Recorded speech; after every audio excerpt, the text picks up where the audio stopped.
Huh? He's already trained. I've been on TV before. Oh, is that what you meant? Yeah. Where's your makeup? Yeah. I'm here with the illustrious Les Timmerman from White Crow. Hello, hello. Tell everyone hi. Yeah. I brought my beer that I made, and I'm gonna give him some. I've never had this yet either, so this is gonna be kind of a learning experience for us both.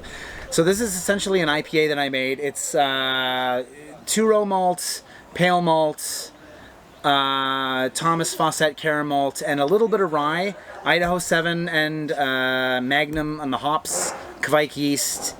It's 5 days old, so it's pretty green. Yeah. If this tastes even half as good as his IPA does, we're in good hands, yeah. Well, it's gonna be a pleasure, I can tell. Kevin Grab goes to other breweries around Korea and brings his own beer to drink. Yeah, exactly. But to tell you the truth, I don't know much about the yeast. Kvike is a Norwegian yeast. Yeah, I mean, so this will be something for me. It ferments really hot, which for the summer months is good if you don't have temperature control. I do technically have temperature control, but you know, it's much easier to brew. Homebrewing's tricky in the summer, so a lot of brewers end up doing something like with Kvike yeast or Saison, right? Kvike actually recommends brewing or fermenting at 30 to 40. So yeah, I mean that's the wonder yeah. about that Norwegian yeast.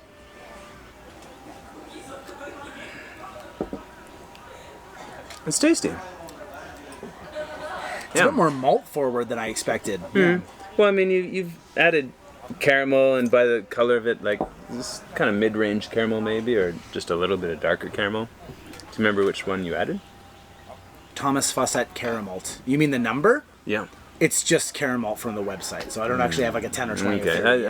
It's a bit bright. I think it's nice. It's not citrusy per se, but there's a bit of like... It's not even sour. I don't know how to explain that, yeah. No, there's a bit of tartness to it, a little bit. It's not sour at all. There's a bit of a bitter edge to it, but not overpowering, like kind of, which brings it more to the realm of like more traditional like West Coast IPAs, which your use of caramel malt would also play into that. That's exactly, yeah. This wasn't an accident. Yeah, exactly, yeah. Yeah, you're not out to brew like North Coast 10 IBU New England style IPA, right?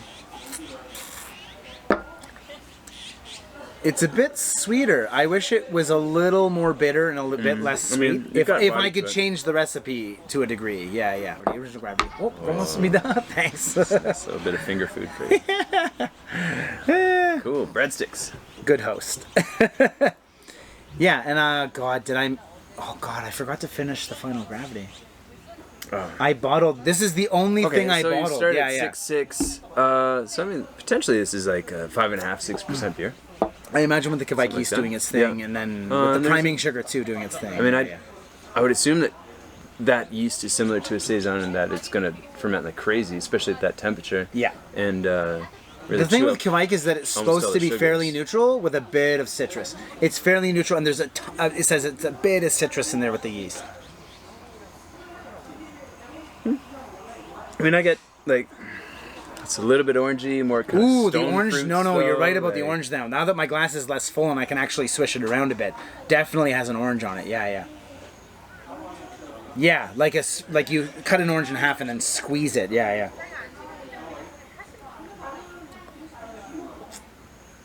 I tell this to everyone, but my recipes and like what I'm doing are kind of secondary at this point. With the equipment at my house, my main concern with like the first 10 brews, let's say, this is my 5th, I think, is just processes. And like, I guess my main concern now with my processes at home is mash temperature and extraction. That's kind of my key. You know, I want it to taste good, but as far as like my recipes and like exactly how much malt I'm using is almost like secondary to learning my equipment. Yeah. Can you describe your equipment?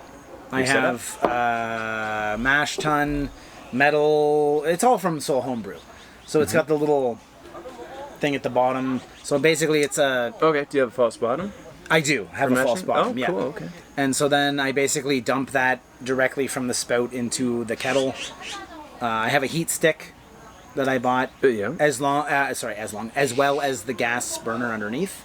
I originally planned on using the gas camping burner, but everyone in the homebrew groups online were like, dude, that's not enough heat to boil, and they were right. So that's why I got the heat stick afterwards. And then as far as Whirlpool goes, the kettle, I do this with the... Oh, of course, yeah, homebrew. With homebrew, Whirlpool is like the hardest thing to do. Yeah, I don't quite have... It doesn't... But my kettle doesn't have a spigot at the bottom. Yeah. So I'm basically if I Whirlpool then just pouring out the top, right? Yeah, and kind of just okay, yeah.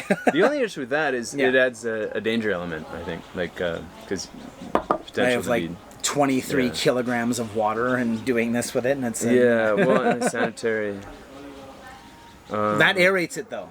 That's my aeration method. That's true. Pouring the kettle into the fermenter, and then there's bubbles all over the top, and I'm like, okay, that's aerated. No, that's true. Do you shake the fermenter once you add the yeast? No. Nice. I kind of shake the hell out of that. I just put the yeast on top of the bubbles, and then seal it up. It works. Put my gas release on top and forget about it. Yeah. How many brews have you done? In groups, I've done 3, and then I suppose, honey, is this like the 4th or 5th homebrew I've done at your house? Probably let's say 5th?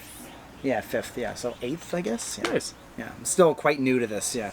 Which is, again, why I want to get my processes down before I actually start tinkering with recipes, yeah. You can do both at the same time. You can do both at the same time. Yeah. I kind of scattershot where I want to make a Saison and then I want to make an IPA and then I made, So I should be doing I should nail an IPA recipe, right? No, and you don't tinker need to. with it. You brew whatever you want. It's just for you. True, yeah. But I guess the if you really want to get a recipe down pat, it's tweaking an IPA until you get it where you want it, right? Yeah. But since it's 20-liter batches, right?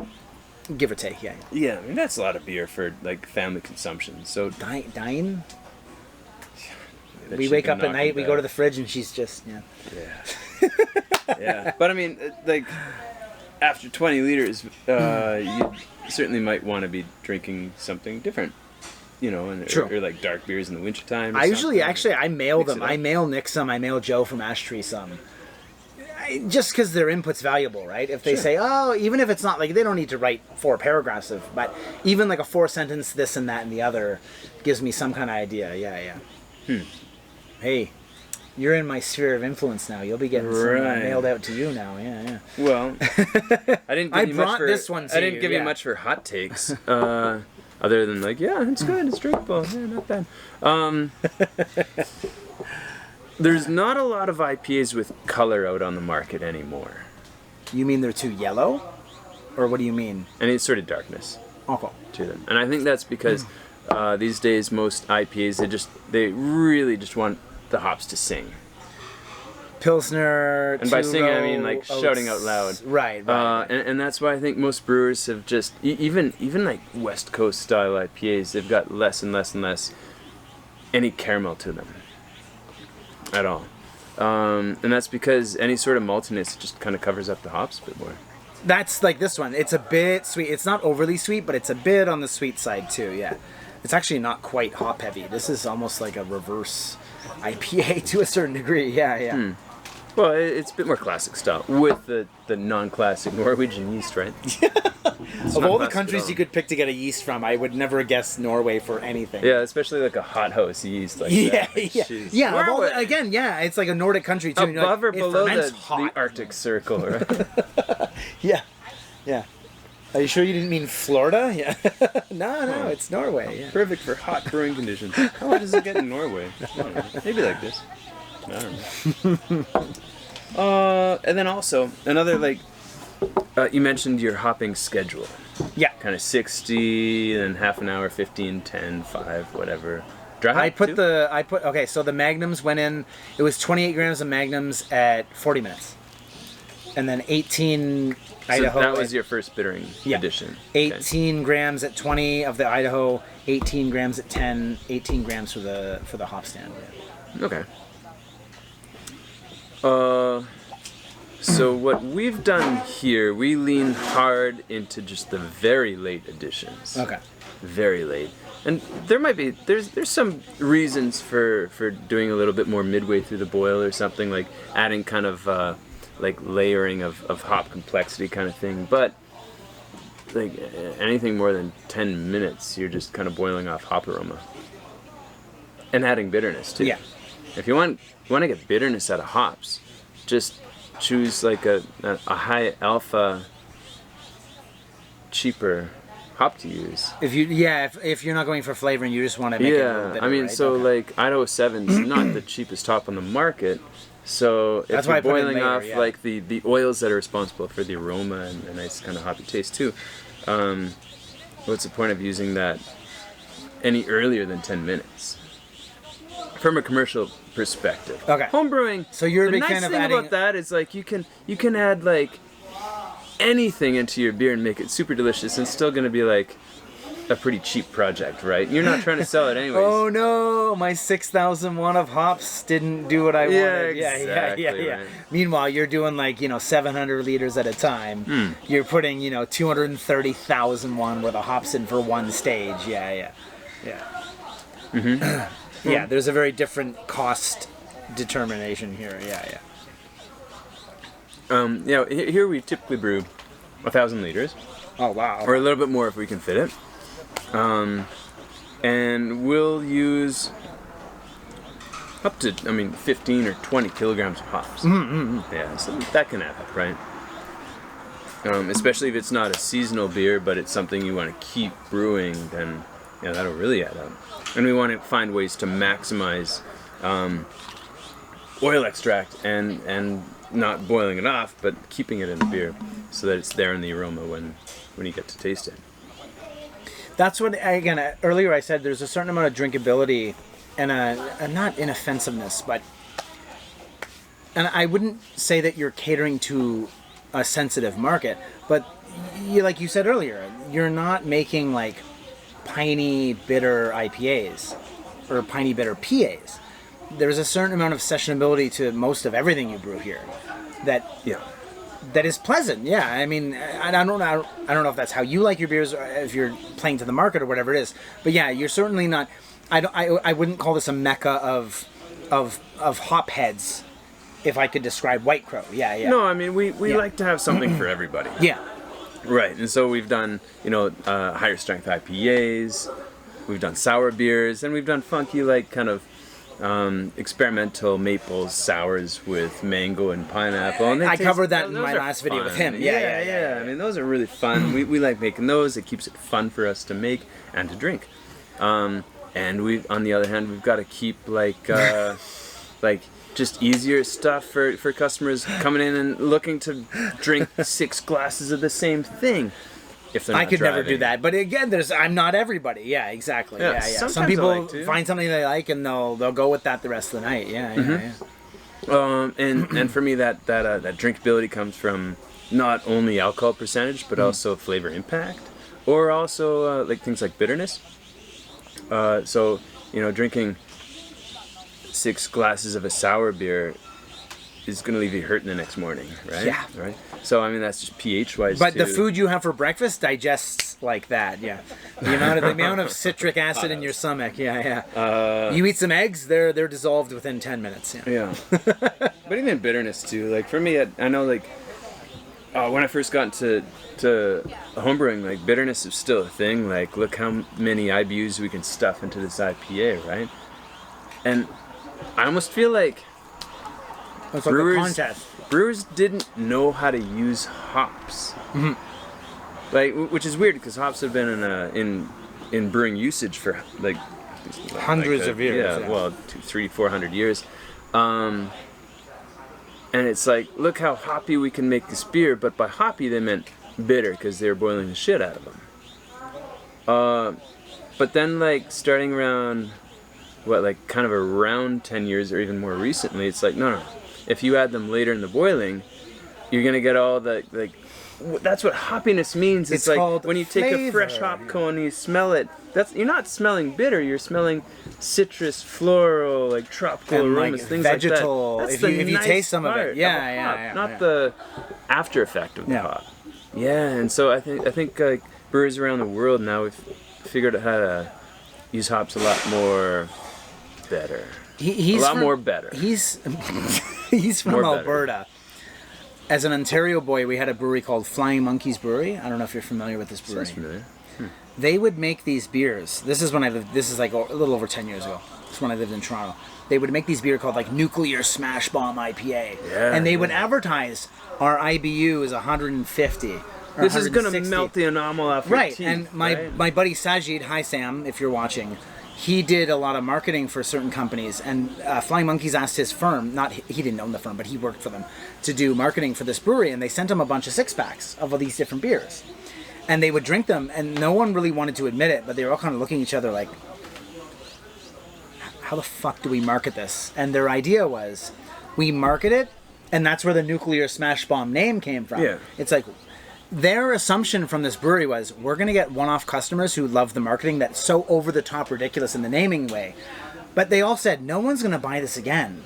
It's like, it's the most bitter thing you've ever tasted. You know, you could literally eat coffee beans and it would be less bitter than this. So they basically named these beers, all variations of it, the most ridiculous Nuclear Smash Bomb, Nuclear Apocalypse, in the hopes that they'd get one-off customers curious about the marketing. And that was their marketing strategy for this company. It's like, name it a ridiculous thing, you'll get one-off customers, and then they'll never buy another one. But you have to catch them on that first purchase, which is like the worst marketing strategy ever. Because, of course, you want to get repeat customers, right? But they're not. They're not going to get that, I went to high school in the city where that brewery's from, and I remember drinking and going, I understand what they're doing, but I can't imagine 99.99% of people actually enjoying this. The way that craft beer marketing has changed over the last 15 years has been actually really interesting because when it started, it was like, 15 years ago when I became like aware that craft beer is a thing. And you were like, here. Oh, look. In Korea. So my first craft beer was actually in Korea. Okay. Thank you, Magpies. And I think I've said that a bunch of times on this channel. Thank you, Magpie. Magpie. Yeah, they're great. But I mean, this isn't. I'm not pointing fingers at Magpie. It doesn't include them. But it was like before that, it was like beer should be bitter. It should be bitter because we're adding hops, and if we add more hops, then it's better, and more bitter is better. And I feel like the rest of us are like, yeah, okay, sure, yeah, that makes sense, kind of. Let's do it. But like bitter beer, it's not easier to drink. It's not, and it's not always more pleasant. Or now it's like we're getting these intensely hoppy beers that taste like juice, and it's almost children's drinks now, but they're damn easy to drink and they're delicious. And isn't that funny? Like Joe Campbell. I mean, do you remember what your first beer in your life tasted like and how much you enjoyed it? My first beer, I still have a soft spot for MGD. It's not even an amazing beer, but as far as like, that like your drinking I was as underage. A minor? I was underage. Yeah. Definitely. And so I told a guy who I worked with at the gas station, here's $20.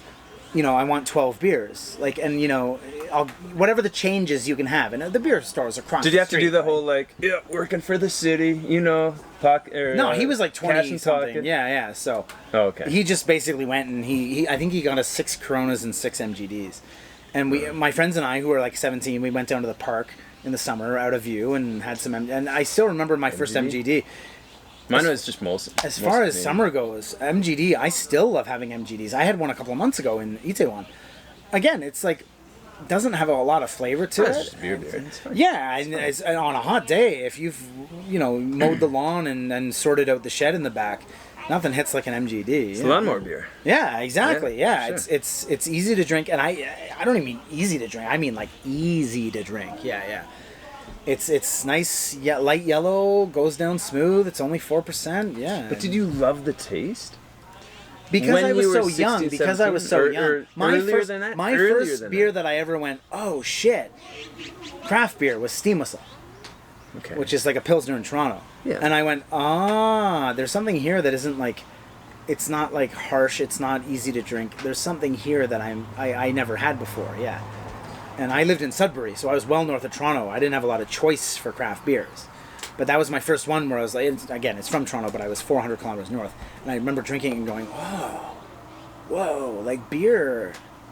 I think there's something here that I'm not thinking about or that I've never had, and maybe I should start drinking like more That was your different, aha beer. different things. Yeah, and that kind of kick-started. I will always have a place in my heart for Steam Whistle. Yeah.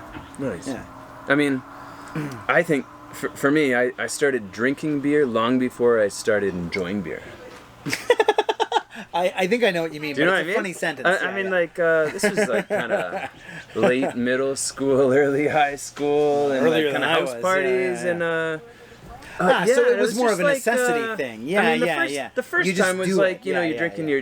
your, some beer out of your dad's like can. Yeah, you know, yeah, and yeah. He's drinking. You're like, whoa, like okay, I'm gonna stick to Coca-Cola, right? I like And then Smirnoff a little Ice, bit yeah. later on, you're like, you come to the understanding that this will make you feel really good if you have a 6-pack. 4 of them, or yeah, exactly, yeah. But it still doesn't really taste great. Yeah. And then eventually you're just like, it's a bit of like a cultural brainwash or something. Like beer tastes good, and eventually you're like, yeah, sure does taste You're good. at the hockey game with your uncle and you don't like beer. He's gonna call you. He's gonna call you an F word. Barbecues. Yeah, and it's not the bad F word. It's the really bad F word. Yeah. We'll talk about that later. Yeah. I'm curious. You don't like beer? What are you, an F something T? Yeah. Oh, Yeah, I'm like, man. no, I'm not an Like, F burned something at the something stick. something Yeah, T. Yeah. yeah. No, I like Labatt. Yeah. Jeez. But okay, so where I'm getting at is, imagine if you were a kid now and your dad was drinking like a blackberry, strawberry, pineapple, lactose, hoppy With Filipino hops you know, like and a just Malaysian yeast. Imagine that, or like even just like a chocolate mocha coffee beer, or like all these beers that don't taste like beers anymore. As much And as I imagine love if that them, was your favorite beer, Yeah. or sorry, your first it's beer. more like a vodka and a smoothie. You could start drinking that at any age and loving it right away. Diane loves chill hops. I'm just kidding. And now for a commercial break.